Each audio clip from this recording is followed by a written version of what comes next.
Are you serious? Are you serious? Can this man save Greece? Can this man save the world?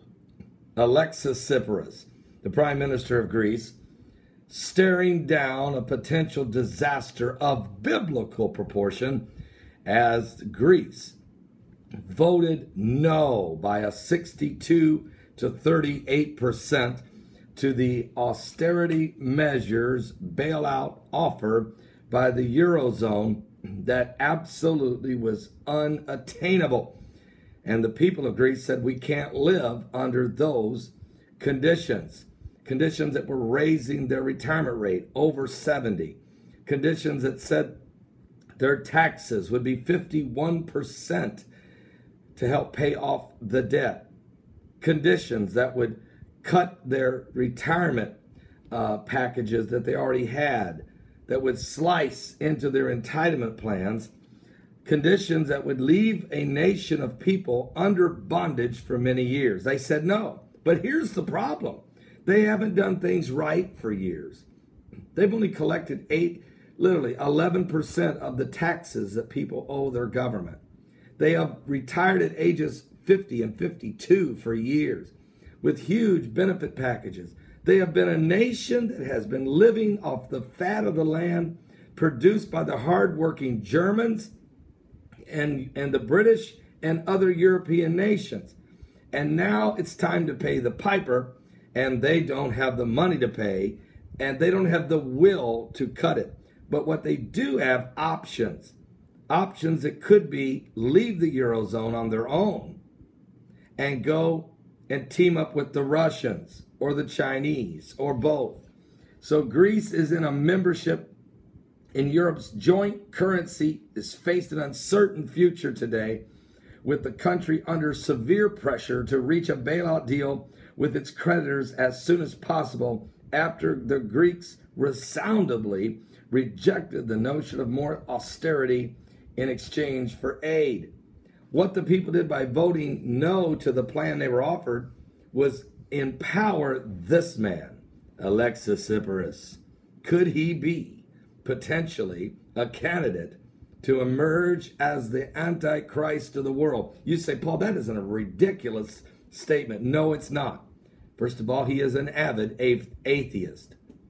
Number two, he met in the Vatican with Pope Francis, and the two of them hit it off so well that they were able to diagram and map out a world peace plan that apparently rumors here's the rumors we're getting out of the Vatican, that Pope Francis believes it will work. Now you're dealing with the Pope of the Roman Catholic Church and a devout atheist agreeing on a world peace plan. It's kind of a are you serious moment.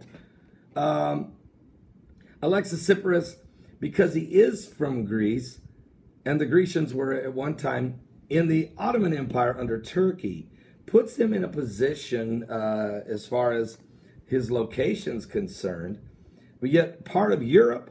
You know, I mean, you were in the Ottoman Empire, you were conquering the world at one time with Alexander the Great, you're part of the Eurozone, and you're about ready to team up with the Russians and the Chinese. It's in a unique situation that no one else really has these types of qualifications. That doesn't mean he will be, but I'm saying keep a close eye on Alexis Tsipras. Because what he may do is become another precursor to build up in the age of the empire, the age of the Antichrist empire. And so we're watching these things happen. Now, Greece said no. Greece banks remain closed and running out of cash. Long lines at what few ATM machines that still work. The grocery stores are becoming bare. They're running out of just the necessities of life. Pharmaceutical things, food, wine, the things that the Greeks have to have in their opinion. And so nobody wants to ship in there because you're not going to get paid. And it's an uncertain future. You don't know if they're going to remain in the Eurozone. You don't know if they're going to join with the Russians or the Chinese. You're not sure, what's going to happen. Maybe they join the BRICS, that new bank called BRICS, which is Brazil, Russia, India, China, and South Africa. Maybe Greece joins them. What's going to happen? And here's the big thing. You might say, well, why don't the European Union members, why don't the Euro just cut them loose, the Eurozone? Because major losses will then hit several nations. Germany would lose the most money, but Germany, I think, is to the point they don't really care anymore. They're just not going to fund the Greeks anymore. But there's other nations that take major hits, and that would cripple them, because their whole financial sheet, if you will, their balance sheet is based on collecting their debt from Greece, which they'll never collect. So it's basically receivables that need to be cut off the books. But when you do that, it makes your nations insolvent. And so there's some other nations that would take a major hit who can't afford to take the hit. Germany can't afford to do it. It's a huge loss, but they'll do it. And the British will take a hit, but they'll do it also. So this thing is getting very, very, very precarious. We're going to have to see. Your madness is going to begin. The black horseman of the apocalypse, I believe, is galloping through the streets of Athens, Greece this morning.